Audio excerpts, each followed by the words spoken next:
제1권 난세의 강, 제6장 정장공의 복수. 한 번의 패배로 5개국 연합군을 일시에 물러가게 한 정장공의 이 이상한 전쟁은 또 한 번 천하를 떠들썩하게 했다. 과연 천고의 가능다운 전술이다. 이렇게 감탄하는 이들이 있는가 하면 정반대의 평도 뒤따랐다. 주의 명분 없는 싸움이 부른 결과일 뿐이다. 결국 아무것도 얻지 못한 공허한 결과가 아니겠는가. 이처럼 정장공의 승리에 대해 찬사와 비난이 교차했지만 누구도 부인할 수 없는 사실은 이 전쟁이 정나라와 위나라 사이의 긴장감을 한층 더 고조시켰다는 점이었다. 그럼에도 불구하고 위나라 주우가 이끌어낸 5개국 연합군의 형성은 약소국들에게는 전혀 다른 영향을 끼쳤다. 강력한 군사력을 자랑하던 정나라조차 여러 나라가 힘을 모으면 견제할 수 있다는 인식을 심어주었기 때문이다. 힘을 합하면 해볼 만하다. 약소국들은 자신감을 얻었고 이는 그들 사이에서 소리 없이 퍼져나갔다.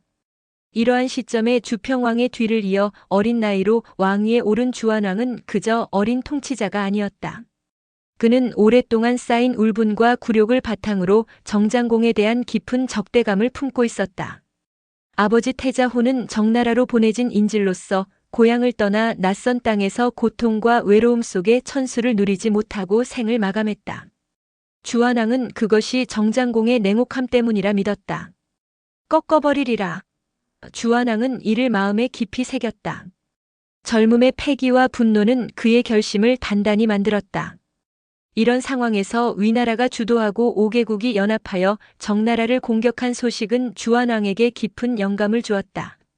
비록 전쟁은 정나라의 승리로 끝났으나 그 과정에서 드러난 정나라의 취약성은 어린 주한왕에게 뜻밖의 자신감을 불어넣었다.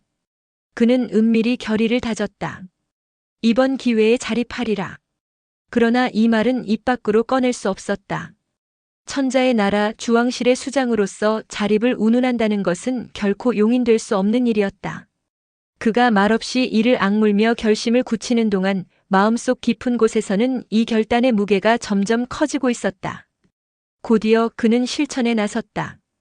경사직에서 물러나라. 이 한마디로 상황을 바꾸는 결정을 내린 그는 정장공의 힘을 견제하고 왕실의 권위를 회복하기 위한 본격적인 행보를 시작했다.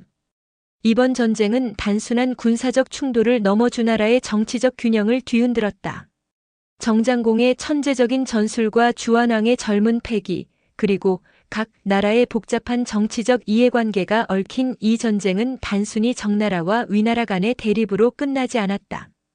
그 결과로 주왕실과 제후국들 간의 관계는 더욱 긴밀하면서도 미묘하게 변하기 시작했다. 주한왕의 결심은 도전적이었고 그의 혈기에 찬 결정은 이제 전국을 흔드는 큰 불씨가 되려 하고 있었다.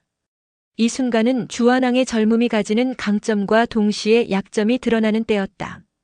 그의 결정에 따르는 위험을 알면서도 분노와 복수를 향한 갈망은 현실적인 판단을 넘어서고 있었다. 내가 가만히 있으면 더 이상 천자의 권위는 살아남지 못할 것이오. 주한왕은 흑견에 우려 섞인 시선을 피하지 않고 단호히 말했다. 그의 목소리엔 어린 군주의 흔들림 없이 왕권을 세우겠다는 의지가 담겨 있었다. 주공, 왕좌는 안정과 단호함으로 유지되는 법이오. 정장공과 같은 이에게 타협과 인내를 보이면 다른 제후들이 무엇을 생각하겠소? 그들이 천자를 두려워하지 않는다면 내 나라는 그 순간부터 무너질 것이오. 주공 흑견은 한숨을 내쉬며 왕의 고집을 이해하려 애썼다. 그는 자신의 긴 세월 동안 얻은 지혜가 더 이상 이 혈기왕성한 군주의 의지에 작용하지 못한다는 것을 느꼈다. 그러나 왕께서 명하신다면 신은 따르겠나이다. 다만 신은 이 일이 정장공과의 격렬한 대립으로 이어질 것을 염려하나이다. 그리 되면 단순한 복수가 아닌 장기적인 여파를 대비해야 하옵니다. 그러나 주한왕의 눈은 이미 결단에 가득 찼고 주변의 반대에도 불구하고 그는 자신의 길을 걷기로 했다. 이 결정을 통해 주한왕은 자신이 단순히 어리고 경험이 부족한 군주가 아니라 왕권을 회복하고 자신만의 통치를 시작하려는 인물임을 천하에 알릴 작정이었다. 그의 뜻은 확고했고 그의 손길은 이제 정장공에게 뻗어갔다. 주한왕의 이 결정은 단순히 정장공과의 대립을 넘어 천하 제후국의 정치적 균형에 새로운 파동을 일으키는 계기가 되었다. 이제 위태로운 평화는 그 끝을 향해 나아가고 있었다. 정장공은 궁성문을 나서는 동안 자신의 뒤를 따르던 중신들에게 고개를 돌렸다. 위태로운 이 나라에 더 이상 충성을 바칠 이유가 없어. 그 말은 단순한 자조가 아니라 주왕실에 대한 그의 내심 깊은 반감을 품은 발언이었다. 주한왕은 정청의 높은 자리에서 그의 뒷모습을 바라보며 입술을 굳게 다물었다. 정장공, 내가 아무리 공로가 많다고 해도 지금의 왕은 나이다. 새로운 시대는 새로운 방식으로 다스려질 것이다. 이제 정나라와 주왕실 간의 관계는 단순한 균열을 넘어서 격렬한 대립으로 번질 가능성이 농후해 보였다. 주한왕의 결정은 단지 경사직 교체에 그치지 않고 천하의 제후국들에게 주왕실의 권위를 다시금 증명하려는 신호였다. 그러나 정장공 또한 쉽게 물러설 사람이 아니었다. 정청에서의 수모가 그의 결심을 더욱 단단히 굳혔다. 낙양성을 빠져나오는 동안 그는 조용히 마음속으로 다짐했다. 주한왕이 나를 배척했다면 이제 내가 스스로의 길을 열어야 할 것이다. 위태로운 왕권을 가진 그가 언제까지 이 나라를 이끌 수 있을지 지켜보겠다. 정장공은 분노와 모욕감을 삼킨 채 낙양성을 뒤로하고 정나라로 돌아왔다. 왕성에서의 사건은 단지 개인적 치욕에 그치지 않고 정나라 전체의 자존심을 건드리는 일이었다. 그의 귀국 소식이 전해지자 정나라의 신하들은 궁정에 모여 왕실에 대한 격렬한 비판을 쏟아냈다.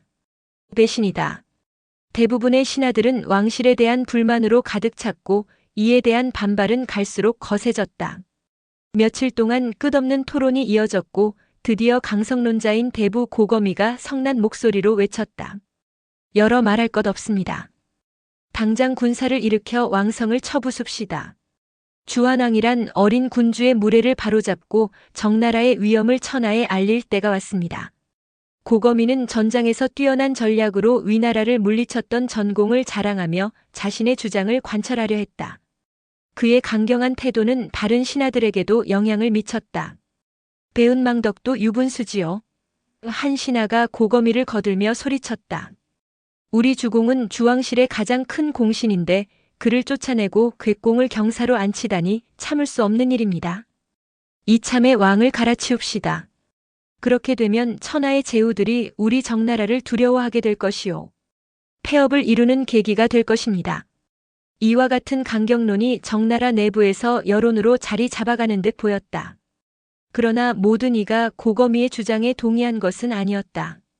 온건파의 대부 영고숙은 고요한 목소리로 반대 의사를 표했다. 그는 정장공의 깊은 신뢰를 받는 인물로 과거 그의 효심을 불러일으켜 어머니와 극적으로 제외시킨 적도 있는 의인이었다. 왕성을 공격하다니 안 될 말입니다. 영고숙은 차분히 말하며 주위를 둘러보았다. 왕과 신하는 어미와 자식의 관계나 다름없습니다. 우리 주공께서는 지난날 어머니도 용서하신 분이 아니십니까? 어찌 그분이 왕을 원수로 여기겠습니까? 영고숙의 말은 일부 신하들의 마음을 움직였지만 고거미와 강경론자들의 분노는 쉽게 사그라지지 않았다. 고거미는 주먹을 꽉 쥔 채 외쳤다. 그럼 이대로 치욕을 안고 지내잔 말이오? 그렇소. 1년만 참고 지내면 주한왕도 반드시 후회할 것이오. 그러할 때 입조하여 마음을 달래면 예전의 관계로 돌아갈 수 있을 터인데 어찌 한때의 분노로 성군정환공에 충성된 죽음에 손상을 끼치려 하는 것이오. 영고숙의 이 발언은 신중론자들의 공감을 얻었지만 정나라 신하들 사이의 의견 대립은 한층 격화되었다. 고거미는 이를 비웃듯 소리쳤다. 참고 기다리자는 말이오. 그동안 왕실이 더 큰 모욕을 준다면 어쩔 것이오. 우리의 인내는 그들에게 약함으로 보일 뿐이오. 강경파와 온건파 간의 대립은 끝날 기미가 보이지 않았다. 그러한 가운데 중재자로 나선 이는 바로 제족이었다. 그는 정장공의 지략가이자 정나라의 최후의 보루로 불리는 모신으로 정세를 정확히 꿰뚫고 있었다. 제족은 조용히 자리에서 일어나 정중하게 말했다. 두 분의 의견을 종합하는 방안이 필요하다고 생각합니다. 내 소견으로는 우리의 불만을 은유적으로 표현할 방법이 있을 듯 싶습니다. 이 말을 들은 신하들이 의문스러운 표정을 지었다. 고거미가 목소리를 높였다. 은유적으로 표현하다니 그게 무슨 뜻이오? 제족은 차분히 설명을 이어갔다. 왕실 직할지인 온과 낙 지역의 곡식을 취하는 겁니다. 이는 우리의 불만을 나타내는 직접적인 행동이 될 것이요. 만일 주한왕이 이에 대해 사자를 보내 항의하면 그때 가서 우리의 불편한 심정을 설명하고 화해를 논의할 수 있을 것입니다. 반면 아무 반응이 없다면 우리는 잠시 상황을 관망하며 다시 입조하여 과거의 관계를 회복하면 될 것입니다. 제족의 발언은 강경파와 온건파 모두를 설득하는 절충안이었다. 이 방안은 주왕실의 불만을 표출하면서도 무력 충돌을 피하며 체면을 살릴 수 있는 길을 제시했다. 갑작스레 침묵이 흘렀다. 이윽고 정장공이 자리에서 일어나 힘있는 목소리로 외쳤다. 묘하니요. 정장공은 이제껏 신하들의 의견을 경청하기만 하다가 드디어 자신의 입장을 드러낸 것이다. 제족의 방안을 채택하겠소. 우리 정나라의 자존심을 지키면서도 주왕실과의 관계를 완전히 끊지 않는 길이요. 이 방법이 현명하다 할 것이요. 정장공의 확고한 발언에 신하들은 모두 고개를 끄덕이며 합의를 이루기 시작했다. 이제 온과 낙 지역에서의 정나라의 행동이 새로운 긴장의 서막을 열어젖히려 하고 있었다. 이 선택은 주왕실과 정나라 간의 관계에 어떤 결과를 가져올지 아무도 예측할 수 없었다. 정장공에 대한 정나라 신하들의 신뢰는 대단했다. 몇 날 며칠 동안 지속된 정청의 논쟁은 정장공의 단호한 한마디 묘안이다에 마침표를 찍었다. 고거미도 영고숙도 더 이상 이의를 제기하지 않았다. 이제 남은 것은 제족의 방안을 실행에 옮기는 일이었다. 마침내 전략이 구체화되었다. 초여름에는 보리를 취하고 가을에는 벼를 거둔다. 총지휘관은 제족이 맡는다. 정청의 결정은 신속했고 정나라 수도 신정은 다시 한번 활기를 띠기 시작했다. 제족은 일천의 군사를 거느리고 황하를 건너 주왕실의 직할지인 온 땅으로 진군했다. 병차 50승이 마치 군사의 힘을 과시하듯 주변에 배치되었고 제족은 온 땅의 관장을 찾아가 단도직입적으로 요구를 꺼냈다. 우리나라에 흉년이 들어 먹을 것이 부족하오. 양곡 1,000석을 빌려주시오. 온 땅의 관장은 이 요구에 크게 당황했다. 군사를 이끌고 온 정나라의 요구는 단순한 부탁이 아닌 암묵적인 압박이었다. 관장은 머리를 저으며 단호히 대답했다. 왕명 없이는 곡식을 내줄 수 없다는 것을 그대도 잘 알지 않소. 그러나 제족은 전혀 동요하지 않았다. 오히려 미소를 지으며 한술 더 뜨는 말을 내뱉었다. 우리 병사들이 굶주려 있으니 왕명을 받아올 때까지 기다릴 여유가 없소. 오는 길에 보니 보리가 잘 익어 있더이다. 사람을 살리는 것이 급선무이니 우리 손으로 보리를 베어 가져가겠소. 관장께서는 왕실에 잘 전달하시오. 그 말이 끝나기가 무섭게 제족은 손을 들어 신호를 보냈다. 병사들은 준비해 온 낫을 들고 순식간에 온 땅의 보리밭으로 들어갔다. 잘 익은 보리들이 손쉽게 수확되어 수레에 실렸다. 보리밭은 빠르게 황량한 모습을 드러냈다. 온 땅의 관장은 정나라 병사들의 강성함과 단호함을 잘 알고 있었다. 감히 그들을 막아설 엄두도 내지 못한 채 그저 침묵 속에서 이 광경을 지켜볼 수밖에 없었다. 보리밭에서 울려 퍼지는 낫질 소리는 온 땅의 침묵을 더욱 깊게 만들었다. 관장은 속으로 한숨을 내쉬며 중얼거렸다. 왕실에 이 사실을 전해야겠다.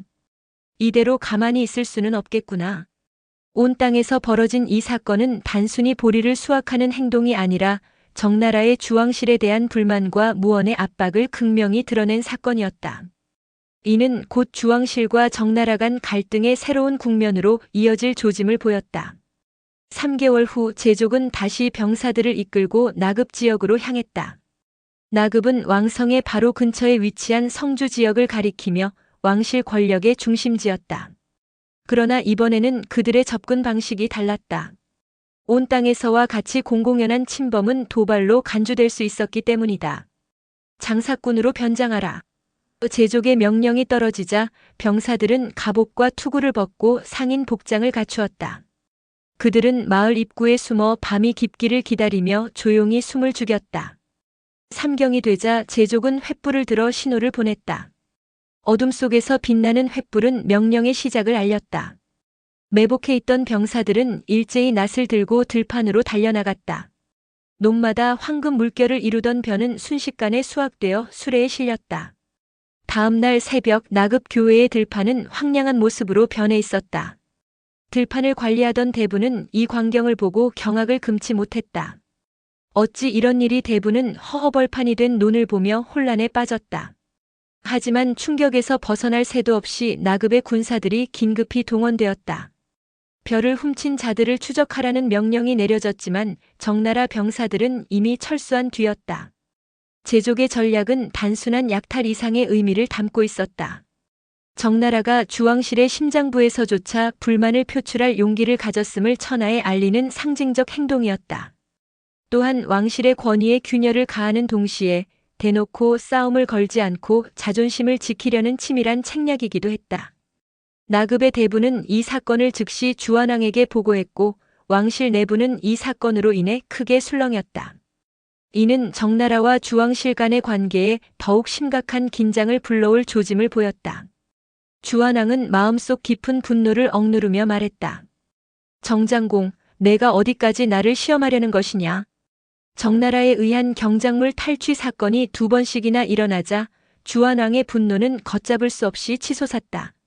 온 땅과 나급의 경작지는 왕실의 위엄을 상징하는 땅이었고 이를 침범하는 것은 곧 왕실의 권위에 도전하는 행위로 여겨졌다. 이는 분명 정장공의 짓이다. 주한왕은 정청에서 노기를 띤 목소리로 선언했다. 경사직에서 쫓겨난 정장공이 왕실을 조롱하며 고의적으로 벌인 일임에 틀림없다고 확신했다. 군사를 일으켜 정나라를 문책하리라.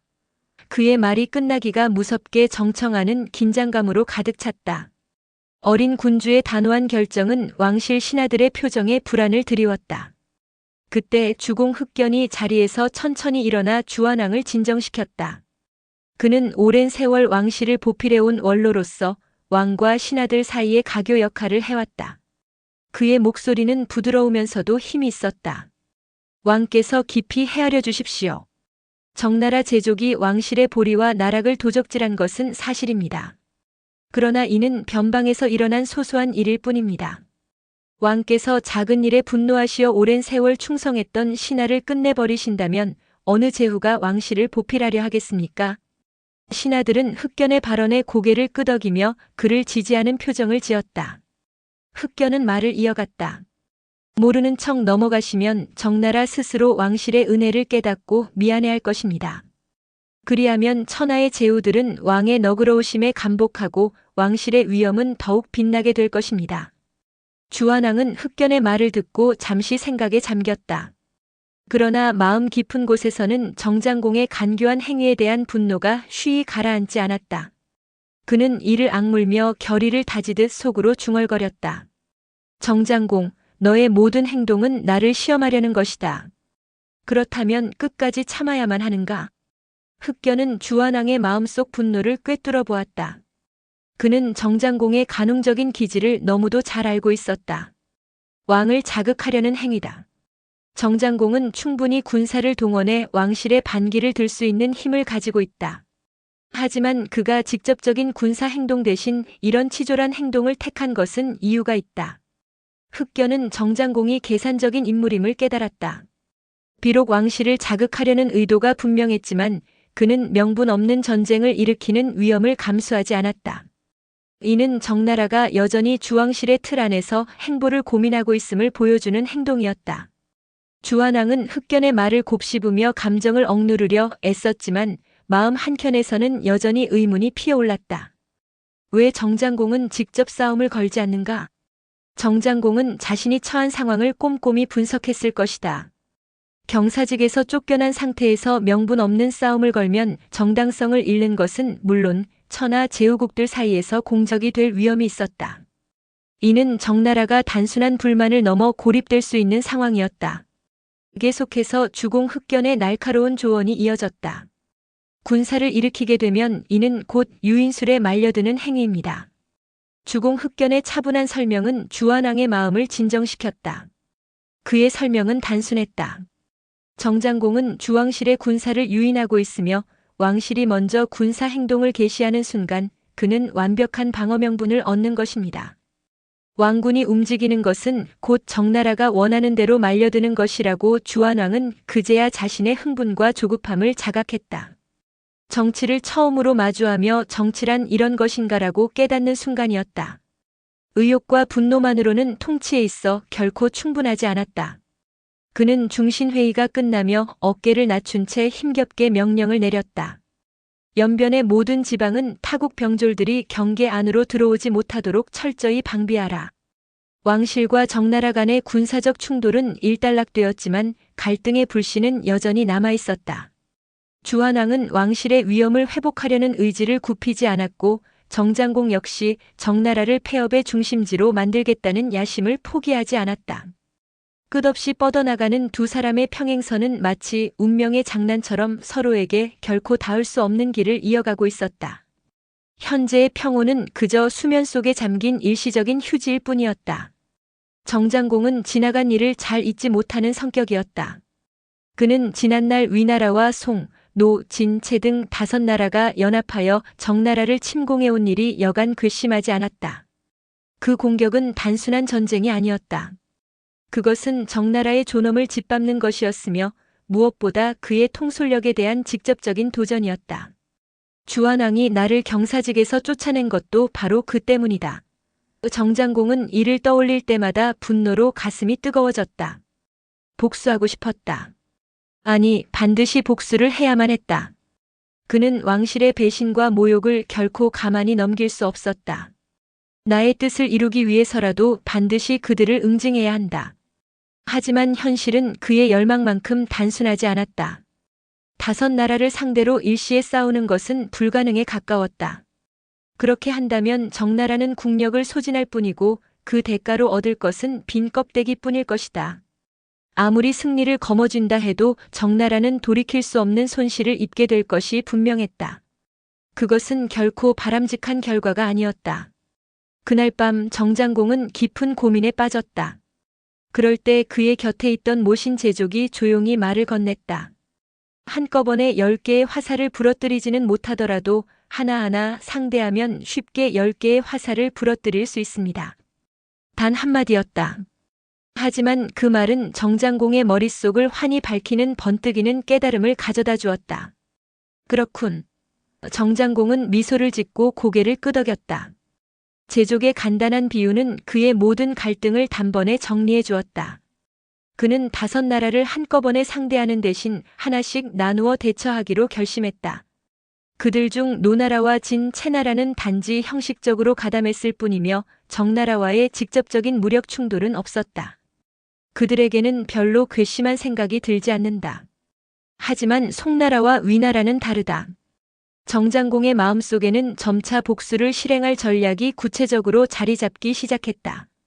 그는 제족과 함께 밤새 작전을 논의하며 5나라 중 누구를 먼저 상대할지, 어떤 접근 방식을 취할지에 대해 깊이 고민했다. 그에게 중요한 것은 단순한 복수가 아니었다. 이 과정을 통해 정나라의 힘을 천하에 각인시키고 왕실과 제후국들 사이의 권력 균형을 다시 세우는 것이었다. 정장공은 위나라와 송나라 2나라를 바라보며 복수의 칼날을 갈고 있었다. 위나라는 주우가 연합군 결성을 주도하여 정나라를 침공한 주범이고 송나라는 공자풍을 제거하려는 사사로운 욕심으로 위나라에 동조한 공범이었다. 2나라에 대해 반드시 응징이 필요하다는 판단은 분명했지만 어느 쪽을 먼저 타격할 것인지는 신중히 고민해야 했다. 정장공은 자신의 가장 신뢰하는 모신 제족을 불러 물었다. 위와 송 중 어느 나라를 먼저 치는 것이 좋겠소? 제족은 조금도 망설이지 않고 답했다. 송나라를 먼저 치는 것이 좋겠습니다. 그의 대답은 간결했지만 무게감이 실려 있었다. 정장공은 고개를 끄덕이며 물었다. 어째서 송나라인가? 제족은 차분한 어조로 이유를 설명했다. 위나라는 조만간 변란이 일어날 것입니다. 주우가 살해되고 다른 공자가 군위에 오를 가능성이 높습니다. 정장공은 의아한 얼굴로 되물었다. 그건 무슨 소리요? 경이 어찌 주우가 살해될 것이라고 장담하는 것이요? 제족은 미소를 지으며 대답했다. 위나라가 우리 정나라를 친 것은 국가적 정책에 의해서라기보다 주우 개인의 욕심 때문이었습니다. 그러나 주우는 전쟁의 목적을 달성하지 못했고 백성들의 신뢰를 잃은 지 오래입니다. 그는 민심을 수습하기는커녕 오히려 비웃음과 조롱의 대상이 되었습니다. 제족은 말을 잠시 멈추고 정장공의 반응을 살핀 뒤 천천히 결론을 맺었다. 군주가 백성들로부터 조롱받는다면 그의 권위는 더 이상 설 자리가 없게 됩니다. 권위가 무너지면 자연히 변란이 일어나게 되어 있습니다. 시간이 지나면 두고 보십시오. 주우는 결국 그의 야심과 욕심의 대가를 치르게 될 것입니다. 정장공은 잠시 깊은 생각에 잠겼다. 제족의 설명은 논리적이고 설득력이 있었지만 그가 예상한 전개가 너무도 명확한 듯 보였다. 그럼에도 그의 말은 정장공의 마음속 갈등을 어느 정도 해소시켰다. 좋소. 우선 송나라를 먼저 치겠소. 그러나 위나라가 변란으로 어수선해지더라도 방심하지 말도록 하시오. 언제든 우리의 적으로 돌변할 수 있는 나라이니. 이로써 송나라를 대상으로 한 전략이 결정되었다. 제족의 예리한 판단은 정장공의 마음을 움직였고 정나라의 복수는 점차 구체화되고 있었다. 다만 정장공의 마음 한켠에는 주우와 위나라에 대한 경계심이 여전히 가시지 않은 채로 남아 있었다. 그러나 얼마 후 영고숙이 전한 소식은 정장공과 제족이 논의하던 예측을 현실로 확인시켜 주었다. 위나라의 변란이 일어나 주우와 석후가 살해되고 형나라로 망명했던 공자진이 새 군주로 추대되었습니다. 영고숙의 목소리는 다급했지만 그 안에는 정황을 빠르게 전달하려는 진지함이 담겨 있었다. 정장공은 놀란 기색으로 제족을 바라보았다. 예상보다 일이 빨리 진행되었군. 제족의 태도는 여전히 침착했다. 그는 대수롭지 않다는 듯 고개를 끄덕이며 천천히 대답했다. 민심이란 물과 같아 언제든 변화를 만들어냅니다. 그저 그 흐름을 읽는 것이 중요할 뿐입니다. 그러나 정장공의 표정은 여전히 의구심으로 가득했다. 그는 제족을 뚫어지게 바라보며 속으로 중얼거렸다. 이 사람은 귀신인가? 어찌 이렇게 모든 일을 꿰뚫어 보는가? 영고숙은 두 사람의 반응에 신경을 쓰지 않고 위나라에서 벌어진 변란의 구체적인 경위를 설명하기 시작했다. 석후는 주우와 함께 민심을 잃고 마침내 반란 세력의 타깃이 되었습니다. 반란 세력은 형나라로 망명했던 공자진을 데려와 새로운 군주로 옹립했습니다. 주우와 석후는 거센 저항조차 하지 못하고 처단당했다고 전해집니다. 정장공은 이 소식을 들으며 잠시 생각에 잠겼다. 그의 머릿속에서 복잡한 계산이 오갔다. 주우와 석후가 제거되었으니 위나라는 이제 정나라를 위협할 만큼 강력한 적이 되지 않을 가능성이 높았다. 이는 그의 복수 계획에도 영향을 미칠 수밖에 없는 소식이었다. 제족은 정장공의 머릿속을 꿰뚫어 본 듯 조용히 입을 열었다. 이제 위나라는 차후의 고려 대상에서 제외해도 좋을 것입니다. 새로운 군주가 권력을 잡았으니 내부 혼란을 수습하는 데만도 많은 시간이 걸릴 것입니다. 우리의 관심은 여전히 송나라로 향해야 합니다. 정장공은 제족의 말을 곰곰이 곱씹었다. 그의 눈빛은 점차 결단으로 차오르기 시작했다. 제족의 판단이 맞다면 지금은 송나라를 대상으로 한 복수를 실행할 최적의 시기였다. 그는 고개를 끄덕이며 말했다. 좋소. 위나라는 당분간 지켜보도록 하지. 우선 송나라를 향한 준비를 서두르시오. 이렇게 위나라와의 군사적 충돌 가능성은 사라졌지만 송나라에 대한 정장공의 복수심은 더욱 강렬하게 타올랐다. 정장공과 제족의 계획은 이제 송나라를 향해 정교하게 맞춰지고 있었다. 송, 노, 진, 채 등 네 나라와 연합하여 정나라를 침공했던 위나라 군주 주우는 본국으로 돌아온 후 승리라고 할 수도 없는 전쟁 결과를 대단한 전과로 포장하여 선전했다. 우리가 정나라를 굴복시켰다. 주우의 목소리는 힘이 있었지만 이 선전은 백성들의 신뢰를 얻지 못했다. 위나라 백성들은 전쟁으로 인해 과도하게 소모된 식량과 그로 인해 더욱 악화된 민생을 피부로 느끼고 있었다. 주우의 선전은 오히려 비웃음을 살 뿐이었다. 그들이 정나라를 굴복시켰다니 말도 안 되는 소리다. 굶주리고 있는 건 백성들 뿐이다. 민심은 점점 더 등을 돌렸다. 주우와 석후를 비방하는 여론이 날로 높아졌고 주우는 이를 수습하기 위해 고민하지 않을 수 없었다. 결국 주우와 석후는 은퇴한 원로 대신 석작을 재등용하기로 결정했다.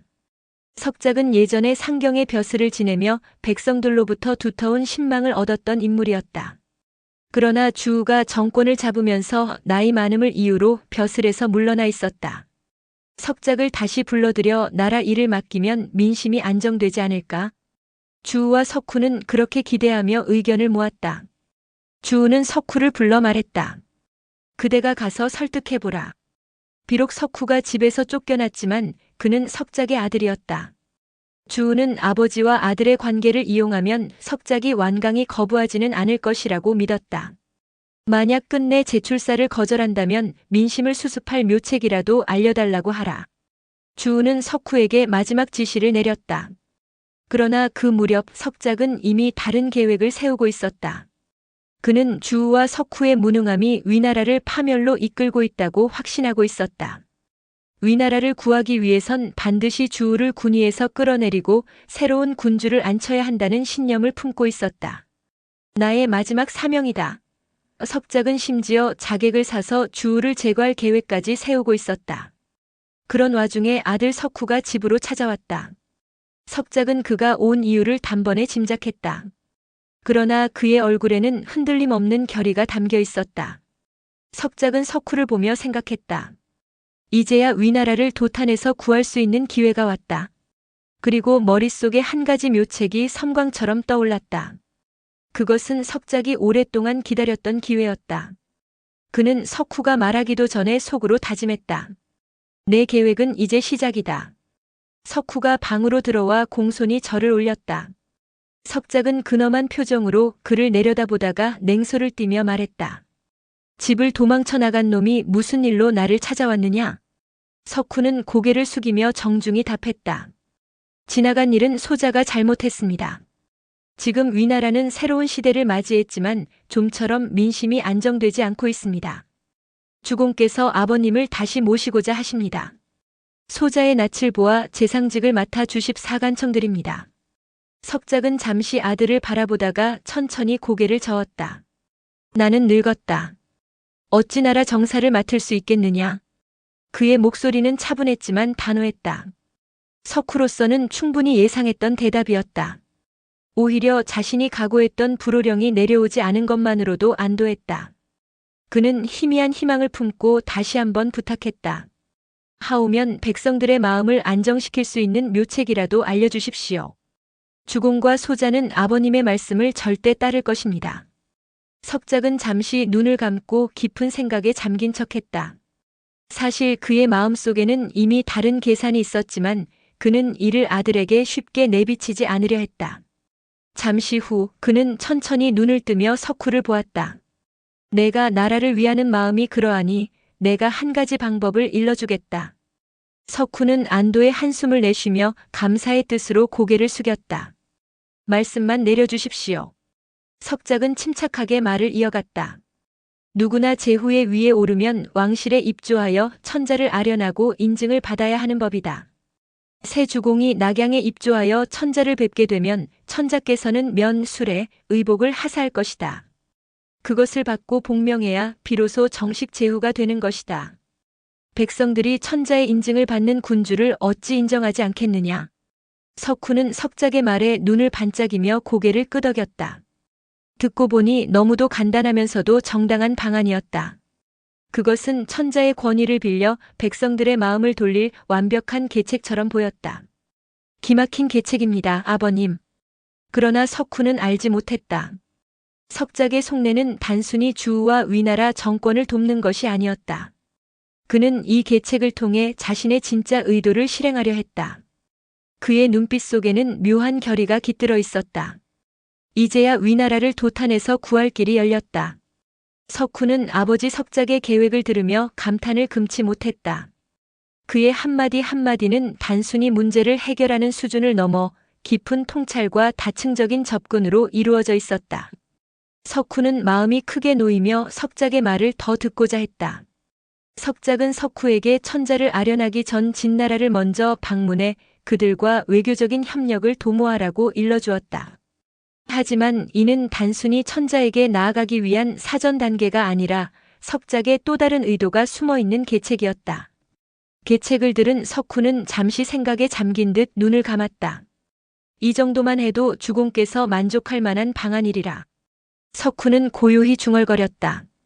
석훈은 곧장 궁정으로 돌아가 주우에게 모든 말을 전달했다.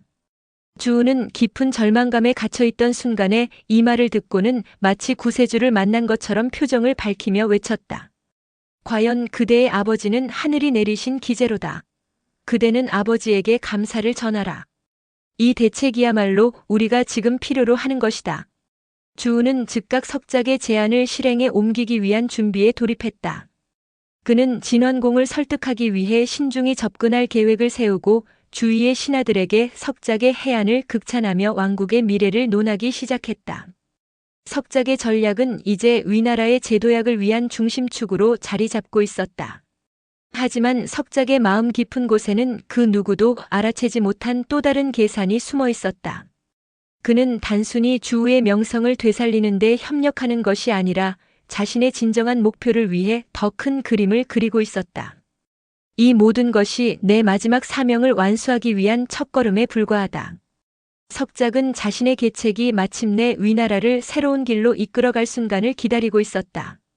며칠 후 주우는 구슬과 비단으로 예물을 갖추고 수레를 타고 진나라로 향했다. 그의 곁에는 호위 명목으로 동행한 석후가 있었다.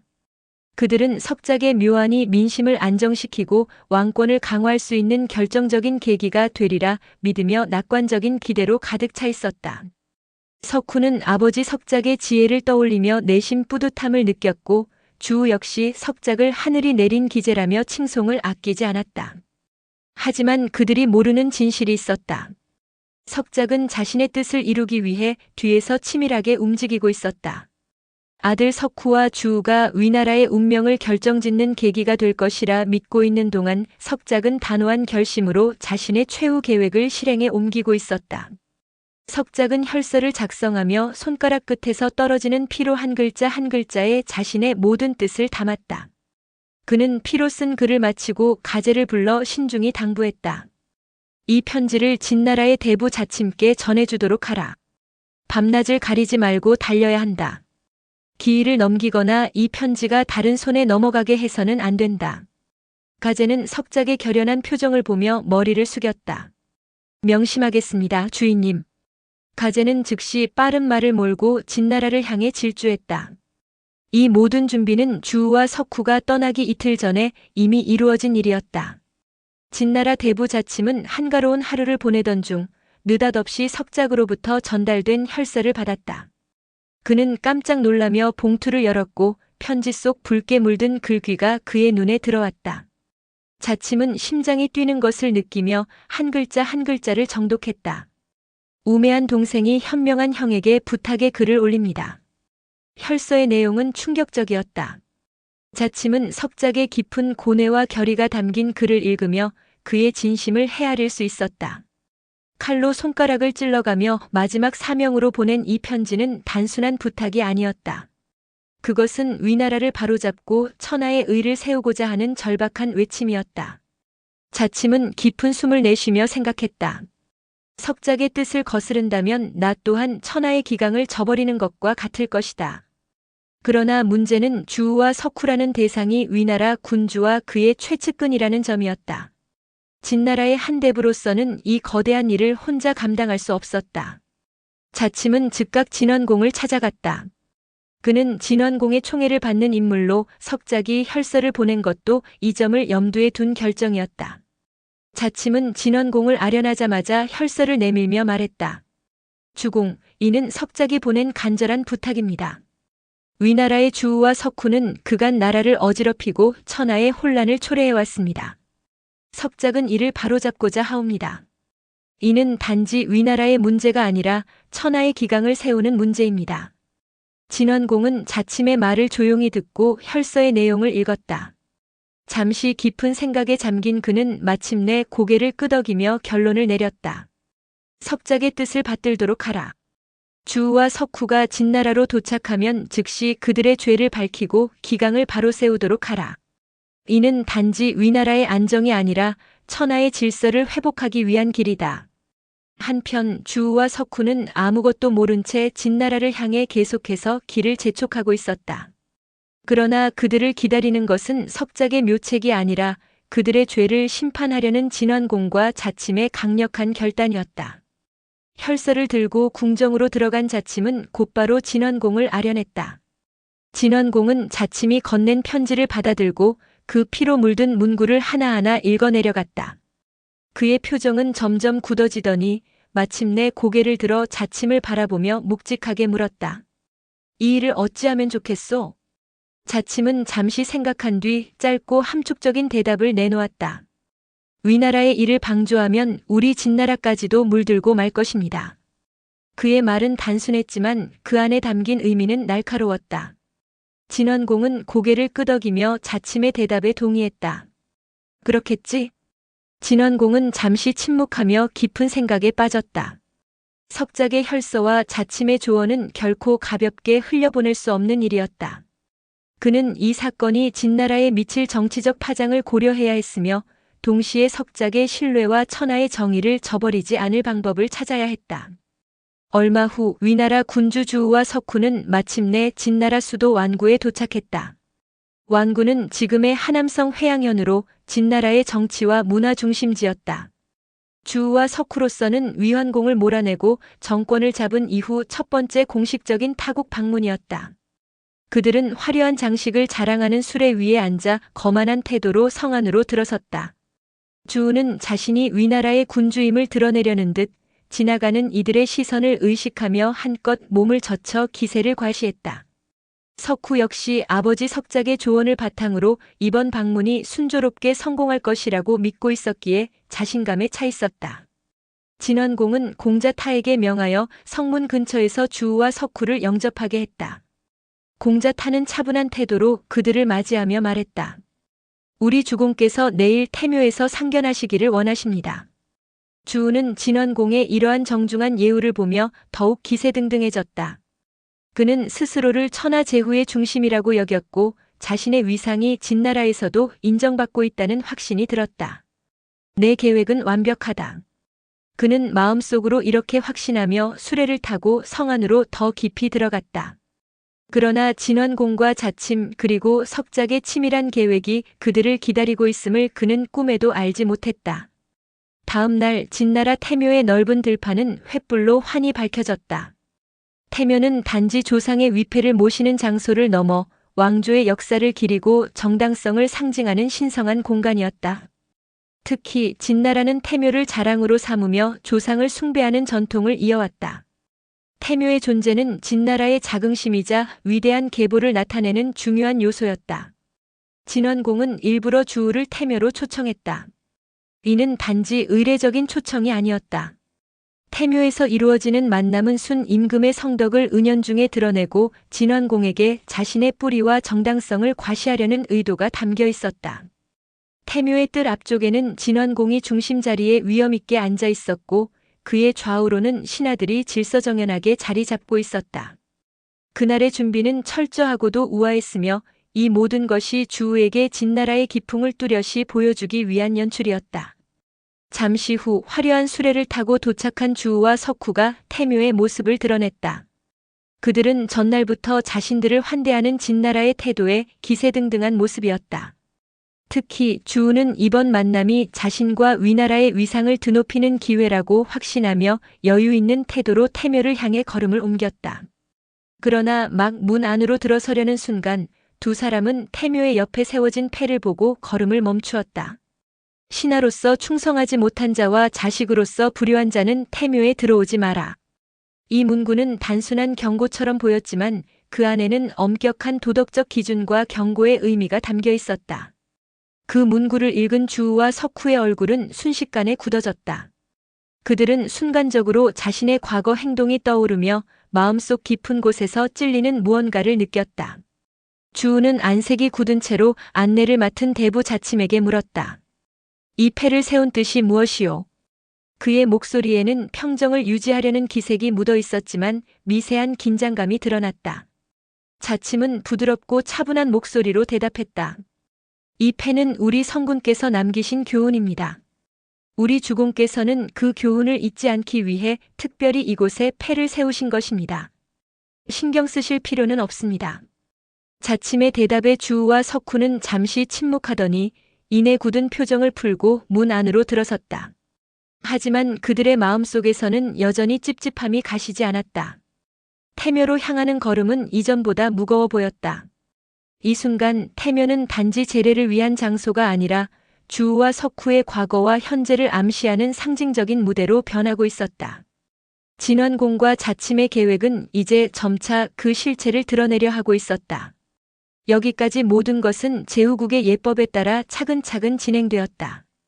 주우와 석후는 진원공 앞에서 예를 올릴 준비를 하며 자신들의 위치와 위상이 굳건하다고 확신했다. 그러나 그들이 진원공 앞으로 나아가 예를 올리려는 바로 그 순간 분위기는 돌연 바뀌었다. 진원공의 옆에 서 있던 대부자침이 차분했던 표정을 엄하게 바꾸며 마치 천둥이 터지듯 큰 소리로 외쳤다. 우리 진나라 태면은 신성한 곳이다. 불충한 자와 불효한 자는 이유 여하를 막론하고 붙잡아 처단하게 되어 있다. 그러므로 이제 조상의 명에 따라 임금을 죽인 주우와 석후를 잡는다. 두 불충한 자 외에 위나라에서 온 수행원들은 안심하라. 자침의 외침은 태묘 안에 울려 퍼졌고 이 말이 떨어지기가 무섭게 좌우에 숨어있던 무장병사들이 비호처럼 튀어나왔다. 그들은 번개 같은 속도로 주우와 석후를 덮쳤다. 두 사람은 놀라움과 두려움에 몸을 떨었지만 이미 상황은 그들이 통제할 수 없는 지경에 이르렀다. 손 한 번 제대로 써보지도 못한 채 그들은 순식간에 결박당하고 말았다. 주우는 결박된 상태에서 크게 외쳤다. 이게 어찌 된 일이냐? 나는 위나라의 군주다. 이런 모욕을 당할 수 없다. 그러나 자침은 냉정한 표정으로 그를 무시한 채 병사들에게 명령을 내렸다. 주우는 보급당에 수감하고 석후는 진나라 도성에 가두어 두라. 그 무렵 석작은 여전히 자신의 거처에서 문밖 출임을 삼가고 있었다. 그는 진나라 대부 자침으로부터 좋은 소식을 기다리며 하루하루를 손꼽아 기다리고 있었다. 그러던 어느 날 석작의 집 대문이 두드려졌다. 방문자는 자침의 심부름꾼이었다. 그는 석작에게 밀봉된 서신을 전달하며 말했다. 자침 대부께서 보내신 서신입니다. 석작은 서신을 열어 읽어내려갔다. 모든 것이 원하시는 바대로 되었습니다. 일단 주우는 보급당에 수감하고 석후는 진나라 도성에 가두어 두었습니다. 다음 지시를 기다릴 뿐입니다. 서신을 읽고 난 석작은 오랜 긴장을 푸는 듯 길게 숨을 내쉬었다. 그는 결연한 표정으로 하인들을 불러 명령했다. 수레를 준비하여라. 진원공의 명령에 따라 모든 것이 계획대로 진행되고 있었다. 석작은 자신의 오랜 목표가 마침내 이루어지고 있음을 느끼며 오랜만에 궁으로 발걸음을 옮겼다. 모든 대부들을 불러들이시오. 곧 백관들은 석작의 부름에 따라 서둘러 궁으로 들어왔다. 위나라의 운명을 바꿀 중요한 순간이 그리고 석작의 마지막 사명이 막바지에 이르고 있었다. 석작은 자침의 편지를 펼쳐 모여든 신하들에게 천천히 내용을 읽어내려갔다. 그의 목소리는 차분했지만 그 안에는 무거운 책임감과 결단이 실려 있었다. 여기 쓰여 있는 바와 같이 역적 주우와 석후는 이제 진나라에 갇힌 몸이 되었소. 지금까지의 일은 내가 추진한 일이었지만 앞으로의 일은 위나라 종묘사직과 직결되는 문제이므로 그대들과 함께 의논하고자 하오. 이 두 사람을 어찌 처결하는 것이 좋겠소? 석작의 말에 중신들은 눈을 마주치며 어색한 침묵에 잠겼다. 그들은 그동안 마지못해 주우의 명령에 따랐지만 마음속으로는 불만과 두려움이 교차했었다. 자신들의 소극적 행동이 결국 나라를 위기에 빠뜨렸다는 사실에 부끄러움을 느끼며 입을 모아 대답했다. 저희들은 오로지 대신의 분부에 따를 뿐입니다. 석작은 고개를 끄덕이며 다시 입을 열었다. 두 역적의 죄는 결코 용서할 수가 없소. 나는 그 두 놈을 죽여 위헌공의 홀령께 사죄할 결심이요. 그의 목소리는 단호했고 백발성성한 그의 모습은 충성심과 비장함을 동시에 드러내고 있었다. 중신들은 그의 강렬한 결의에 머리털이 곤두서는 듯한 느낌을 받았다. 그때 한 중신이 조심스럽게 말을 꺼냈다. 그는 석작의 눈치를 보며 힘겹게 말했다. 원흉인 주우는 죽어 마땅하겠으나 석후는 주우를 따른 것뿐입니다. 가볍게 다스리는 것이 좋을 듯 싶습니다. 이 말은 석후가 석작의 아들이라는 점을 의식한 발언이었다. 그러나 석작의 반응은 얼음장처럼 차가웠다. 그는 무겁게 말하며 모든 이의 시선을 사로잡았다. 그런 소리는 입 밖에 꺼내지도 마시오. 주우의 반역은 다 내 자식이 꾸민 일이오. 여러분이 가볍게 다스리자고 하는 것을 보니 내가 자식에게 사정을 두는 줄로 아는 모양인데 그것은 잘못 아신 것이오. 나는 기어코 두 역적이 죽는 것을 확인해야 하겠소. 석작의 냉혹한 선언은 단순한 감정이 아니라 나라의 기강을 바로 세우려는 그의 결의가 담긴 것이었다. 그의 단호한 태도에 위나라 중신들은 뼛속까지 그의 각오를 실감했다. 그들의 고개는 더 이상 들 수 없었고 그들은 그의 명령을 전적으로 따르기로 결심했다. 이렇게 하여 석작은 모든 일을 배분했다. 우제추는 보급으로 가서 주우의 참수 현장을 확인하는 임무를 맡았다. 석작의 가신인 누양견은 완구로 향해 석후의 처형을 감독했다. 또한 다른 신하들은 수레를 준비해 공자진을 모시러 형나라로 떠났다. 석작은 모든 일이 자신의 뜻대로 진행되고 있음을 느꼈다. 그는 천천히 눈을 감으며 내뱉었다. 나라를 바로잡는 데에는 고통이 따르는 법이다. 하지만 그 고통이 정당하다면 받아들이는 것이 옳은 길이다. 이제 석작의 결단은 위나라와 그 운명의 새로운 장을 열어가고 있었다. 우제추와 누양견은 마침내 진나라에 도착했다. 그들은 가장 먼저 진원공을 아련하여 석작이 전하는 감사의 말을 전했다. 우리 주인 석작께서 보내시는 깊은 감사의 말씀을 전합니다. 주공께서 베풀어 주신 은혜는 위나라의 종묘 사직을 바로잡는 데 큰 힘이 되었습니다. 진원공은 고개를 끄덕이며 그들의 인사를 받았다. 그런 후 두 사람은 각각 맡은 임무를 수행하기 위해 헤어졌다. 우제추는 보급으로 달려갔다. 보급의 거리 한복판 주우가 수갑에 결박된 채 끌려 나왔다.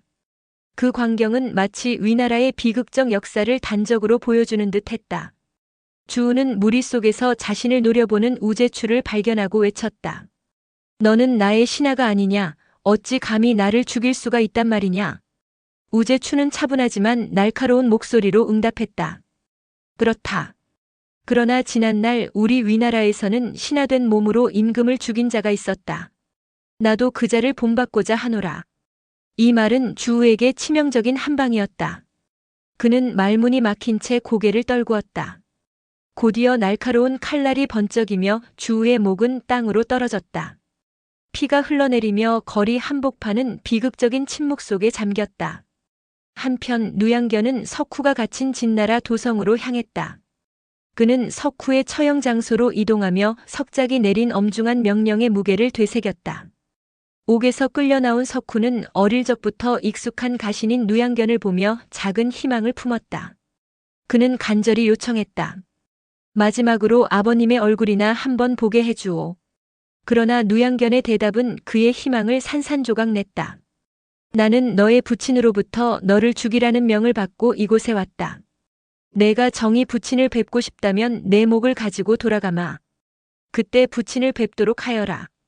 이 냉혹한 말은 석후의 마지막 기대를 무너뜨렸다. 곧이어 무사들이 칼을 뽑아 석후의 목을 내리쳤다. 그의 목은 힘없이 땅바닥으로 떨어졌다. 석작의 결의는 이렇게 비극적 종말로 마무리되었다. 그로부터 며칠 후 오랫동안 형나라에서 망명 생활을 하던 공자진은 석작의 호위를 받으며 위나라로 돌아왔다. 그는 먼저 종묘를 찾아가 비명의 죽은 형이자 선군인 위원공을 위로하는 제사를 지냈다. 제사 후 그는 공식적으로 왕위에 올라 위선공이 되었다. 그의 즉위는 석작의 결단과 희생의 결과였다. 석작은 종묘 앞에 고개를 숙이며 눈을 감았다. 그의 마음속에는 성취감과 더불어 깊은 슬픔이 자리 잡고 있었다. 이제야 위나라가 올바른 길로 나아갈 준비를 마쳤다. 모든 희생이 헛되지 않기를 바란다. 이렇게 비극적이고도 정의를 지향했던 사건은 위나라와 천하의 기강을 바로잡는 중요한 전환점이 되었다. 좌구명은 춘추시대의 노나라 출신 현자로 공자와 같은 시대에 활동했던 인물이다. 그는 춘추자 시전이라는 책을 집필하며 후대에 이름을 남겼다. 이 책은 공자가 저술한 춘추를 재해석하고 그 의의를 확장한 중요한 저작물로 평가받았다. 특히 좌구명은 춘추자 시전을 쓰던 중 석작이 대의를 위해 아들 석후를 처단한 일에 깊은 감명을 받았던 모양이다. 그는 그 사건을 두고 다음과 같은 평가를 남겼다. 석작은 대의를 위해 아들을 죽였으니 진실로 순수한 신하였다. 이 일화는 춘추시대 인물들의 충과 효 그리고 대의를 논할 때 빠지지 않는 중요한 사례로 오늘날까지도 회자된다. 송나라다. 정장공은 고민 끝에 결심을 굳혔다. 위나라를 칠 것인가 송나라를 칠 것인가 망설이던 그는 주우의 죽음과 위선공의 즉위 소식을 듣고 마음을 정했다. 이제 목표는 명확해졌다. 그는 송나라를 상대로 복수전을 준비하기 시작했다. 복수전이다. 이 한마디는 신하들의 사기를 크게 북돋웠다. 정나라 전체가 일사불란하게 움직이며 전쟁 준비를 시작했다. 병사들은 사기가 충만했고 신하들은 활발히 움직이며 각자의 임무를 수행했다. 그러나 이상한 점이 있었다. 송나라를 치자는 의견을 가장 먼저 제안했던 상경제족이 이번에는 침묵을 지키고 있었다.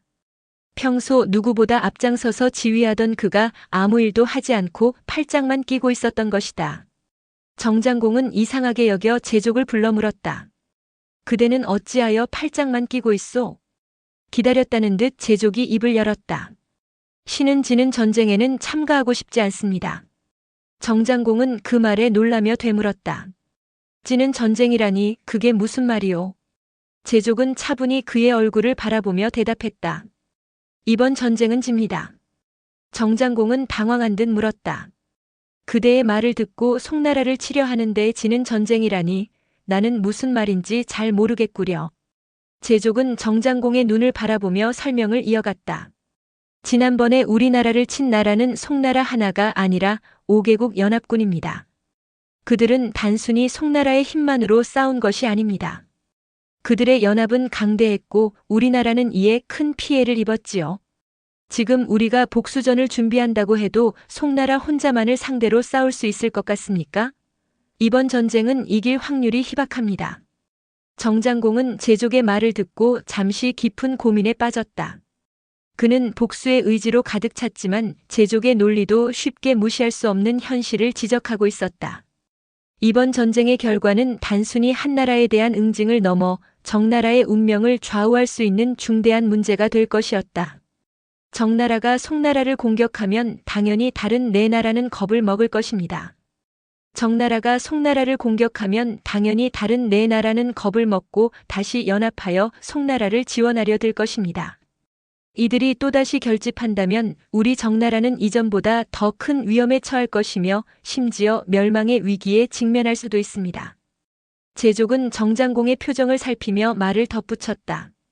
장공, 이번 전쟁은 단순히 감정적인 복수로 접근해서는 안 됩니다. 적의 연합을 분열시키는 것이 우선입니다. 각국의 이해관계와 동맹을 철저히 분석하여 그들 사이에 불화를 일으키고 송나라를 고립시키는 것이 우리의 첫 번째 계책이 되어야 합니다. 제족의 냉철한 분석은 정장공에게 깨달음을 주었다. 그는 제족의 지적에 크게 놀라며 말문을 열었다. 그렇군. 내가 큰 실수를 저지를 뻔했소. 군사를 일으키기에 앞서 저들의 연합을 막을 계책부터 마련해 놓았어야 했는데 과연 그대의 지략은 천하제일이란 말을 들어도 손색이 없소. 제족은 고개를 숙이며 겸손히 답했다. 과찬의 말씀입니다. 정장공은 계속해서 물었다. 필시 그대에게 묘책이 있을 듯 싶은데. 제족은 차분한 어조로 자신의 계획을 밝혔다. 묘책이라기보다는 우리는 우선 가까운 진나라와 화친을 맺어야 합니다.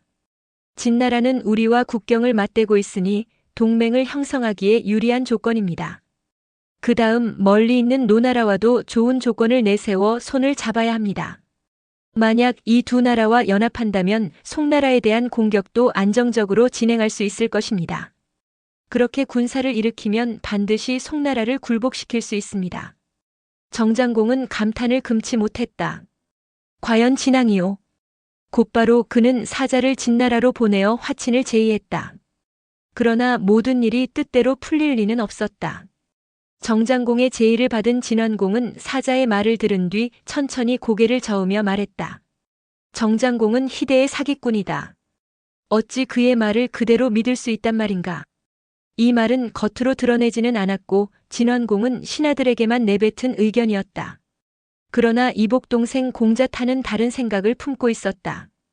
그는 형인 진원공과 달리 정장공의 제안을 거절하는 것이 현명한 선택인지 의구심을 가졌다. 공자타는 진나라의 미래와 전국의 안정을 생각하며 마음속으로 고민을 거듭했다.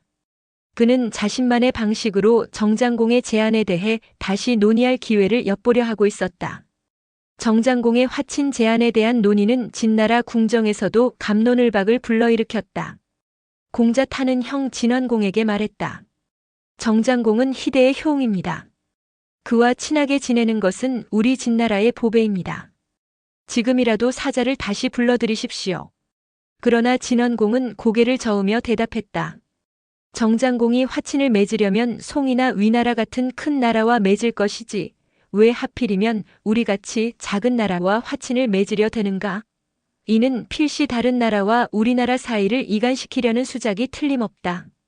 그의 의심은 깊었고 신하들 앞에서 표면적으로 이유를 밝히지 않았지만 그의 내면은 정장공에 대한 불신으로 가득 차 있었다. 이 소식이 정나라에 전해지자 정장공의 얼굴이 붉게 물들었다. 그는 분노를 터뜨리며 외쳤다. 진나라가 무엇을 믿고 이리도 거만한가? 송나라를 치기 전에 먼저 진나라부터 박살내리라. 제족은 그의 곁에서 급히 만류하며 말했다. 주공께서는 너무 노여워하지 마십시오. 우리 정나라는 강국이고 진나라는 약한 나라입니다. 어째서 진나라가 우리의 청을 거절했는지 그 이유를 먼저 알아야 합니다. 아마도 그들은 주공께서 이간질을 시도한다고 오해한 것이 틀림없습니다. 정장공은 여전히 분을 사귀지 못했지만 제족의 말에는 일리가 있었다. 제족은 그를 안심시키려 조심스럽게 덧붙였다. 신에게 진나라가 우리의 청을 받아들이게 할 수 있는 묘안이 하나 있습니다. 그러니 주공께서는 잠시 노여움을 거두십시오. 제족은 정장공의 귀에 대고 무언가를 속삭였다. 그의 말이 끝나자 정장공의 표정은 이내 누그러졌다. 그는 고개를 끄덕이며 말했다. 좋은 생각이요. 그대의 말을 따르리라. 다음 날 한 무리의 정나라 병사들이 은밀히 도성을 빠져나갔다. 그들은 진나라 국경 근처까지 숨어들었다. 마치 사냥을 나간 것처럼 위장한 이들은 느닷없이 진나라의 한 마을을 습격했다. 그들은 백성들의 재물을 약탈하고 100여 수레를 챙긴 뒤 신정으로 급히 귀환했다. 마을은 큰 혼란에 빠졌고 이를 수습하려는 진나라 백성들의 분노와 불안이 커졌다. 정장공은 약탈해온 포로들과 재물을 확인한 후 즉시 대부 영고숙을 불러 지시했다. 그대는 진나라 포로들과 재물을 가지고 완구로가 진원공에게 바치고 잘못을 사죄하시오.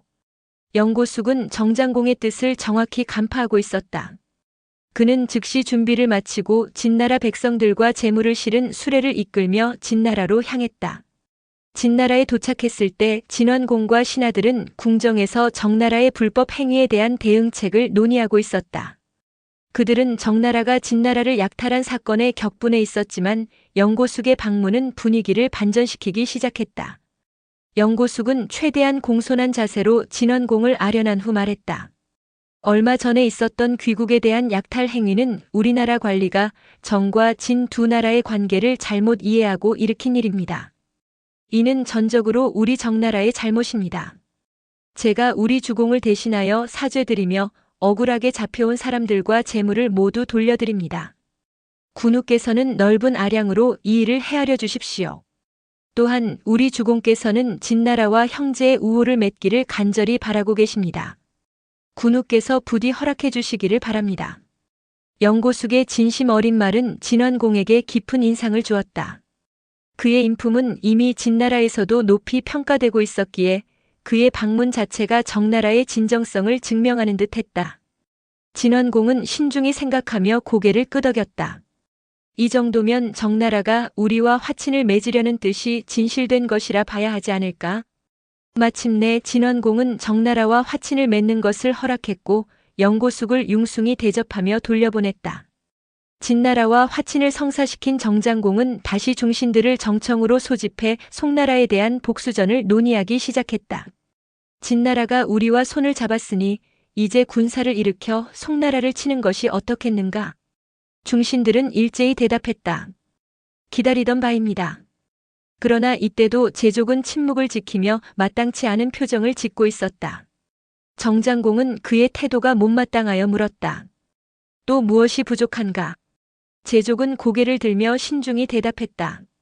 송나라는 공작의 나라입니다. 왕실에서도 송나라에 대한 대우가 결코 소홀하지 않습니다.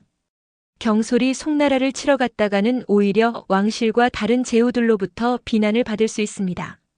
제족의 경고는 단순히 송나라와의 싸움을 두고 한 말이 아니었다.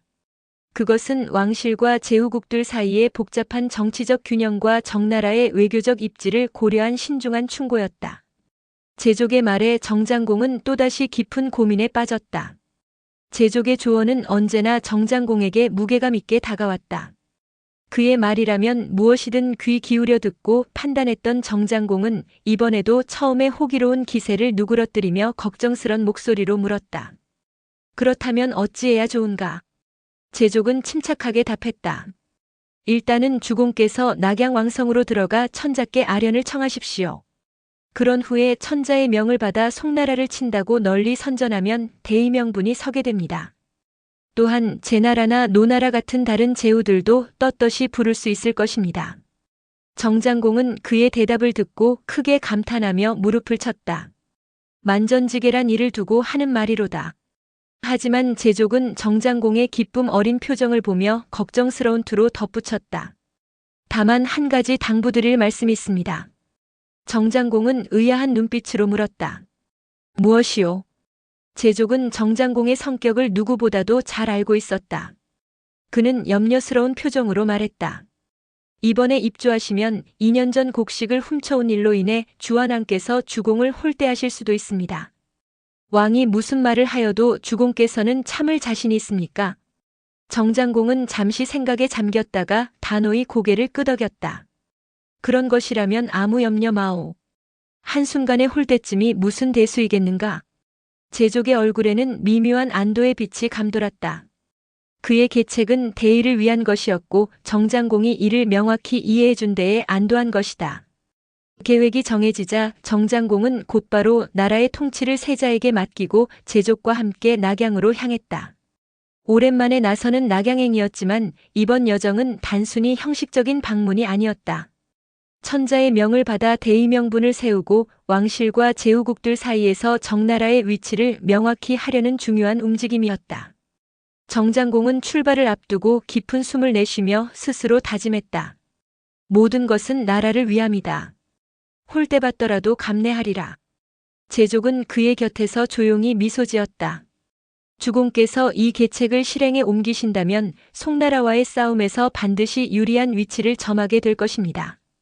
낙양으로 향하는 길은 시작되었고 정장공의 복수전은 새로운 국면을 맞이하고 있었다. 정장공과 제족이 왕성에 도착했을 때 그곳에는 이미 많은 제후들이 모여 주한왕을 아련하고 있었다.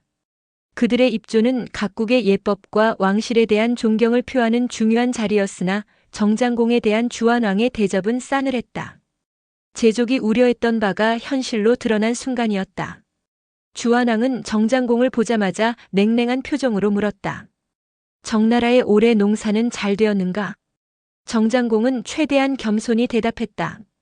왕의 은덕에 힘입어 다행스럽게도 장마나 가뭄은 없었습니다. 그러나 주한왕의 반응은 대단히 냉소적이었다. 그는 비웃음을 띠며 답했다. 왕실도 다행히 온 땅과 나급 벌판의 곡식 덕분에 굶지 않고 있소. 주한왕의 말은 분명한 조롱이었다. 그것은 2년 전 정나라가 왕실의 곡식을 훔쳐간 사건을 의도적으로 상기시키는 말이었다. 정장공은 얼굴이 붉게 달아올랐다. 그의 내심에는 이미 각오가 되어 있었지만 주한왕의 집요한 태도는 그를 곤혹스럽게 만들었다. 이래서는 송나라를 치겠다는 말을 꺼낼 수가 없다. 정장공은 아무 말도 하지 않고 자리를 떠났다. 그는 숙소로 돌아와 깊은 우울감에 빠졌다. 왕실과의 관계를 개선하려던 그의 계획은 시작부터 벽에 부딪힌 느낌이었다. 그날 저녁 정장공의 숙소로 까닭 모를 곡식 10수레가 배달되었다. 곡식을 가지고 온 사람은 말했다. 왕께서 말씀하시기를 받아두었다가 흉년에 쓰라 하십니다. 이 말을 들은 정장공의 마음은 더욱 어두워졌다. 주한왕의 행동은 겉으로는 베푸는 것처럼 보였지만 그 이면에는 또 다른 조롱의 의미가 숨어 있었다. 그는 깊은 한숨을 내쉬며 고개를 숙였다. 제족 또한 상황의 난감함을 알고 있었지만 정장공과 함께 울분을 터뜨릴 수는 없는 일이었다. 대신 그는 조용히 정장공의 곁에 앉아 부드러운 음성으로 말했다. 주공, 지금은 왕의 말과 행동에 신경 쓰실 때가 아닙니다. 그저 천천히 숨을 고르시고 다음 계획을 차분히 생각해 보셔야 합니다. 이 또한 우리에게 주어진 하나의 시험이라 생각하십시오. 정장공은 제족의 말을 들으며 고개를 끄덕였다. 그는 자신의 감정을 다잡으며 앞으로의 상황을 냉철히 분석하기 시작했다. 왕실과의 갈등이 그의 의지를 꺾을 수는 없었다. 제족의 목소리는 단호했지만 부드러웠다. 왕이 내리신 물건은 천총이라 합니다. 천총은 조건 실컷 받으셔야 합니다. 만일 주공께서 이를 받지 않으신다면 왕실과의 간격은 더욱 멀어질 뿐이며 돌이킬 수 없게 될 것입니다. 아직은 왕실을 무시해서는 안 됩니다. 우리 정나라가 왕실과의 관계를 잃으면 다른 제후들마저 등을 돌리게 될 것입니다. 그러니 일단은 모르는 척 받아두십시오. 정장공은 제족의 현실적인 충고에 고개를 끄덕이며 받아들일 수밖에 없었다. 그러나 마음속 깊은 곳에서는 왕실의 태도에 대한 분노와 굴욕감이 가시지 않았다. 정장공과 제족이 향후의 일을 의논하고 있을 때였다. 관사에서 일하는 관리가 조심스럽게 들어와 보고했다. 주공 흑견께서 비단 2수레를 가지고 오셨습니다. 정장공은 놀란 표정으로 물었다. 주공이? 그는 주공 흑견이 비단을 가져온 이유가 무엇인지 도무지 짐작할 수 없었다. 주공은 주나라의 내정을 책임지는 관직으로 제후와 동등한 위상을 지닌 인물이다. 당연히 왕과도 친밀한 사이로 여겨지며 권력과 영향력도 대단했다. 정장공은 옆에 앉은 제족을 바라보며 물었다. 주공 흑견이 비단을 가지고 나를 찾아온 까닭이 무엇일까? 주한왕의 연이은 조롱을 견뎌야 했던 정장공으로서는 왕의 대리인이나 다름없는 주공 흑견의 방문이 더할 나위 없이 불안하게만 느껴졌다. 그러나 제족은 이상하게도 밝은 표정을 띄었다. 제게 좋은 생각이 떠올랐습니다. 주공께서는 흑견을 잘 대접하시고 그가 내는 비단을 받아두십시오. 정장공은 의아해하며 물었다. 좀 더 알기 쉽게 말해보시오. 제족은 미소를 지으며 설명했다. 이는 흑견이 왕성에서의 일을 미안하게 여기고 주공의 마음을 풀어드리기 위해 단독으로 찾아온 것이 틀림없습니다. 정장공은 여전히 의문을 품으며 말했다. 흑견이 굳이 나를 위로할 이유는 없을 터인데. 제족은 고개를 저으며 확신에 찬 목소리로 답했다. 그렇지가 않습니다. 예전부터 흑견은 우리 정나라에 의지하려는 마음이 강했습니다. 지난번 우리가 곡식을 훔쳐왔을 때도 왕을 만류한 사람이 바로 흑견입니다. 그는 마음속으로 정나라를 매우 중하게 생각하고 있습니다. 정장공은 제족의 말을 잠시 곱씹으며 다시 물었다. 그렇다고 왕의 뜻을 어겨가면서까지 나와 친하게 지내려는 이유를 알지 못하겠소. 제족은 잠시 숨을 고르며 말했다. 거기에는 반드시 이유가 있을 겁니다. 들으셨겠지만 지금 주한왕에게는 두 아들이 있습니다. 첫째 왕자의 이름은 타이며 둘째 왕자의 이름은 극입니다. 주한왕은 둘째 왕자를 사랑하고 있으며 흑견 역시 이에 동조하고 있습니다. 머지않아 왕위를 놓고 다툼이 일어날 가능성이 높습니다. 그때를 대비하여 흑견은 미리 주공의 환심을 사두려는 것이 틀림없습니다. 제족은 진지한 표정으로 정장공을 바라보며 마지막으로 덧붙였다. 주공께서는 서슴지 마시고 흑견의 호의를 받아두십시오. 앞으로 꼭 쓰일 곳이 있을 것입니다. 정장공은 제족의 설명에 고개를 끄덕이며 결심했다. 그대의 말을 따르겠소. 흑견의 방문을 소중히 받아들이겠소. 흑견의 방문은 단순한 행보가 아니라 앞으로 펼쳐질 정치적 사건의 복선을 깔고 있었다. 정장공은 제족의 조언을 따라 주공 흑견을 정중히 맞이했다. 흑견은 예의를 갖춰 들어와 정장공에게 인사를 올렸다. 그는 한참 동안 정장공의 능력과 위대함을 칭찬하며 그의 덕망을 높이 평가하는 말만 늘어놓았다. 그러다 비단 두 수레를 건네고는 곧 자리를 떠났다. 흑견이 떠난 후 정장공은 여전히 어리둥절한 표정으로 제족을 바라보며 물었다. 그대 말대로 흑견은 나의 환심을 사는 말만 늘어놓고 돌아갔소. 그런데 아까 그대는 비단이 쓰일 때가 있다고 했는데 대관절 그것을 어디에 쓸 작정이오? 제족은 미소를 띤 채 목소리를 낮추며 대답했다. 송나라를 치기 위한 왕사군을 편성하는 데 사용할 작정입니다. 정장공은 의아한 표정으로 되물었다. 왕사군이라니. 나는 왕에게 송나라 얘기도 꺼내지 못했는데. 제족은 천천히 고개를 저으며 웃음을 머금고 말했다. 주공께서는 어찌 그리도 순진하십니까? 이번에 우리 정나라가 주왕실에 들어왔다는 사실은 이웃 나라들도 다 알고 있습니다. 또한 주완왕이 주공에게 곡식이 담긴 수레 10대를 내주었다는 사실도 다 알고 있습니다. 바로 이 점을 이용하자는 것입니다. 정장공은 잠시 이해하지 못한 채 침묵했다. 제족은 말을 이어갔다. 주공께서는 더 이상 이곳에 머무실 필요가 없습니다. 내일 당장 신정으로 귀국하시되 돌아가실 때 주완왕이 내린 곡식을 10대의 수레에 나누어 싣고 흑견이 보내온 비단으로 그 위를 덮으십시오. 그리고 낙양을 벗어나자마자 왕께서 송나라를 치라고 군량미를 내려주셨다고 선전하십시오. 천자의 명을 받은 군대는 곧 왕사군이나 다름없습니다. 이렇게 되면 모든 나라의 제후들은 우리를 따라 송나라를 치지 않을 수 없습니다. 그제야 정장공은 제족의 말뜻을 완전히 이해했다. 그는 너무나 기쁜 나머지 자신도 모르게 제족의 어깨를 감싸 안으며 외쳤다. 그대의 지혜는 귀신도 따르지 못할 것이오. 일이 뜻대로 풀려가는 것처럼 느껴지는 순간 정장공에게 또 하나의 기쁜 소식이 전해졌다. 그 소식은 정나라의 전략적 위치를 더욱 강화할 수 있는 중요한 기회로 보였다. 그는 제족과 함께 그 소식을 활용할 방법을 곰곰이 논의하기 시작했다.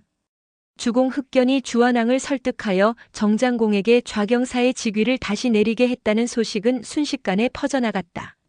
하루아침에 정장공은 지옥과 천당을 오가는 감정을 맛보았다. 그는 크게 웃으며 말했다. 우하하. 주완왕이 나의 벼슬을 아주 빼앗지는 못하는구나. 다음 날 정장공은 왕성으로 들어가 좌경사의 직위를 받았다.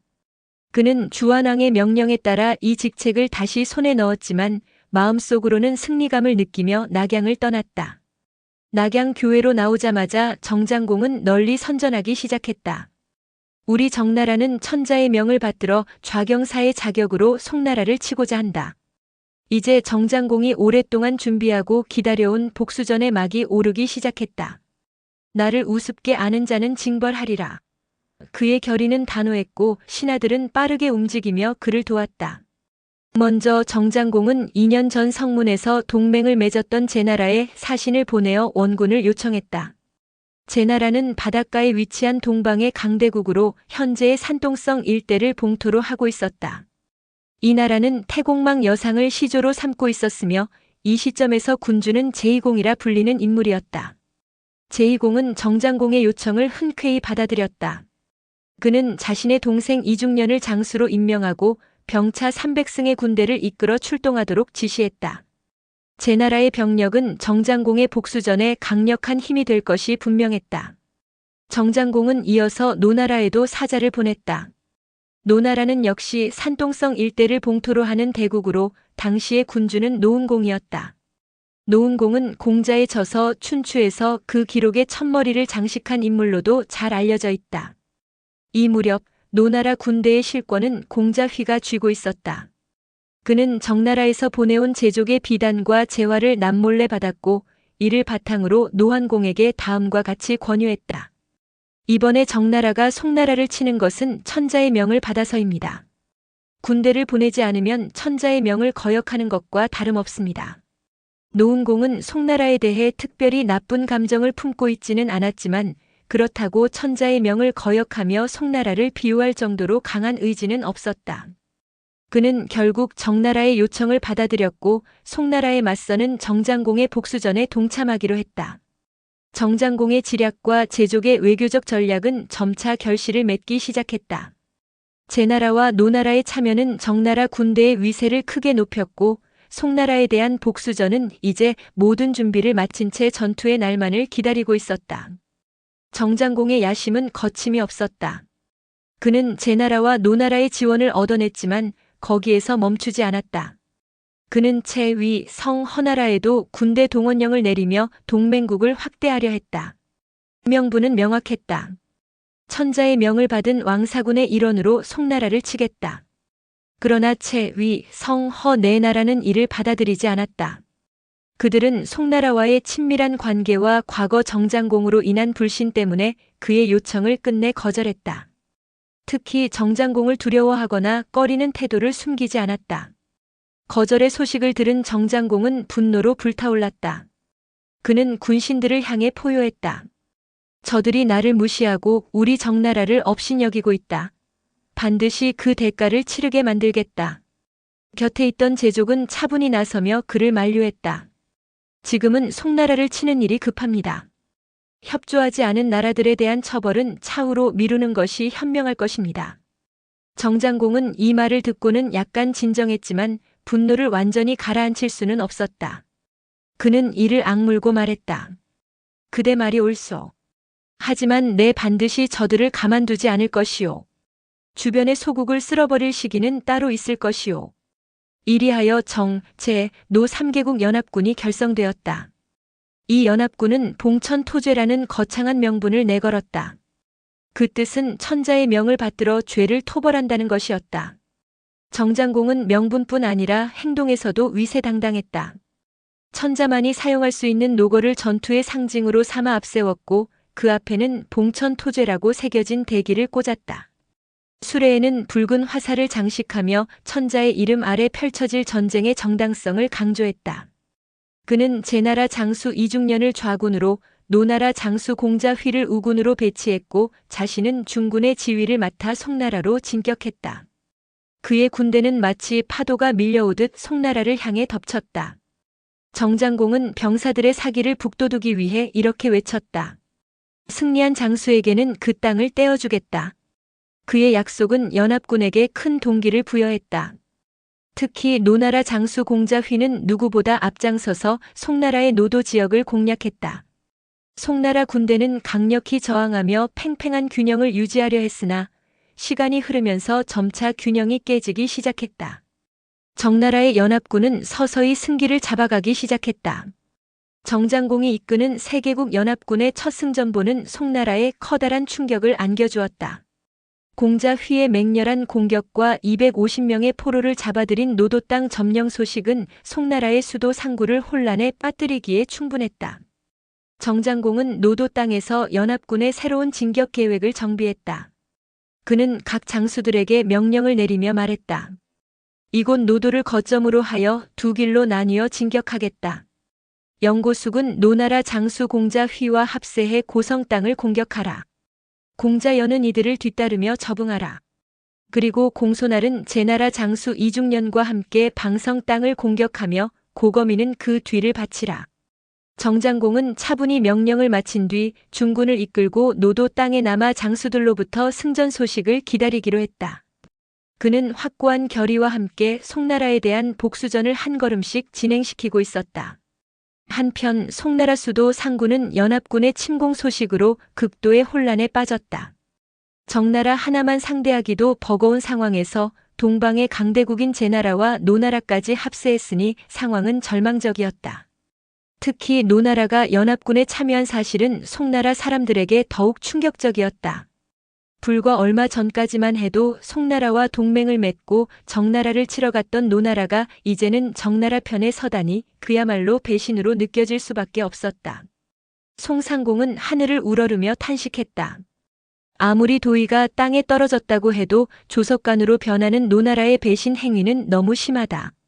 그러나 탄식을 이어가는 것만으로 연합군의 진격을 막을 수는 없었다. 송상공과 그의 군신들은 흑빛이 된 얼굴로 대책 마련에 부심했다. 이들과 정면으로 맞붙어 싸운다면 우리 송나라의 사직은 송두리째 뽑히고 말 것이오. 한시가 급하오.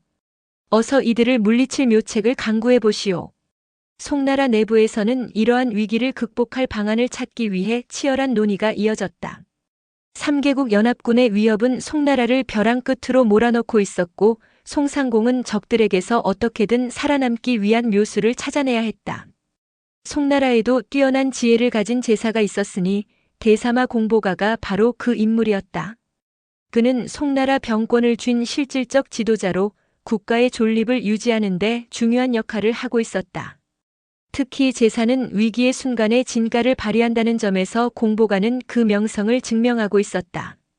송상공은 흑빛이 된 얼굴로 군신들에게 급히 대책을 요구했다.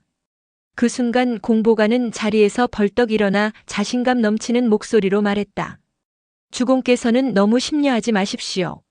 신에게 정나라를 물리칠 계책이 있습니다. 이대로 실행하면 정장공은 스스로 물러나지 않을 수 없을 것입니다. 송상공은 불신과 절망이 섞인 목소리로 되물었다. 정나라는 지금 승승장구하고 있는데 어떻게 스스로 물러갈 수 있단 말인가? 공보가는 미소를 띠며 자세히 설명했다. 정장공이 왕명을 사칭하여 여러 나라를 불러 모았지만 이에 응한 것은 제나라와 노나라뿐입니다. 나머지 채, 위, 성, 허나라 등은 군대를 동원하지 않았습니다. 이는 그들이 정장공을 두려워하지 않는다는 증거입니다.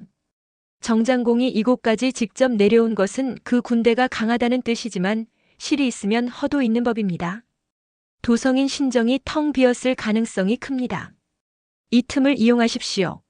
송상공은 공보가의 말을 듣고 잠시 침묵에 빠졌다. 공보가는 말을 이어갔다. 주공께서는 이 기회에 위나라로 사자를 보내 위선공과 손을 잡으십시오. 함께 정성을 기습한다면 정장공은 자신의 도성이 공격받았다는 소식을 듣고 반드시 군사를 돌릴 것입니다. 정병이 돌아가면 제나라와 노나라가 무엇 때문에 이곳에 남아 우리와 싸우겠습니까? 송상공은 이 계책을 듣고 크게 손뼉을 치며 기뻐했다. 경의 계책은 훌륭하다. 그러나 누가 위나라로 가서 위선공을 설득하고 또 누가 위나라 병사들과 함께 신정을 공격할 것인가? 공보가는 단호히 대답했다. 이번 일은 송나라 사직과 직결되는 중대한 문제입니다. 신이 직접 일지병을 이끌고 위군과 함께 신정을 기습하겠습니다. 송상공은 그제야 얼굴에 화색이 돌며 말했다. 경이 나선다면 마음을 놓을 수 있겠소. 공보가는 즉시 송상공이 내준 황금과 구슬, 비단 등 많은 보화를 챙겨 위나라로 달려갔다. 그는 위나라에서 위선공을 만나 동맹의 중요성을 설득하며 말했고 동맹국의 요청과 많은 보화를 받은 위선공은 흔쾌히 동의했다. 그는 곧 우제추를 불러 명령했다. 군사를 거느리고 송나라와 함께 정성을 공격하라. 위나라와 송나라의 연합이 결성되자 공보가와 우제추는 신속히 샛길로 이동해 정장공이 없는 신정을 기습했다. 송나라와 위나라 연합군이 신정을 기습한 소식은 성안을 공포와 혼란에 빠뜨렸다. 그곳을 지키던 세자 홀과 상경 제족도 처음에는 예상치 못한 공격에 크게 당황했으나 제족은 곧 평정을 되찾았다. 그는 뛰어난 지략가답게 상황을 날카롭게 분석하며 공보가의 의도를 꿰뚫어 보았다. 제족은 성벽 위에서 연합군의 움직임을 주시하며 세자 홀에게 단호히 말했다. 이들의 공격은 단순히 우리 신정을 정복하려는 것이 아닙니다. 이는 우리 주공을 송나라에서 물러나게 하려는 계책에 불과합니다. 굳이 주공께 연락할 필요는 없습니다. 그의 확신에 찬 목소리는 세자 홀을 비롯한 신정의 모든 병사들에게 안도감을 주었다. 제족은 이어서 명령을 내렸다. 성문을 굳게 닫아 걸고 어떤 상황에서도 나가 싸우지 마라. 우리의 임무는 신정을 지키며 적을 버티게 만드는 것이다. 그의 지시는 명확했다. 제족은 단기적인 싸움에서 이기는 것이 아니라 적의 전략을 무력화시키는 장기적인 지략에 중점을 두고 있었다. 그는 철저히 수비적 태세를 유지하며 연합군의 기세를 꺾고자 했다.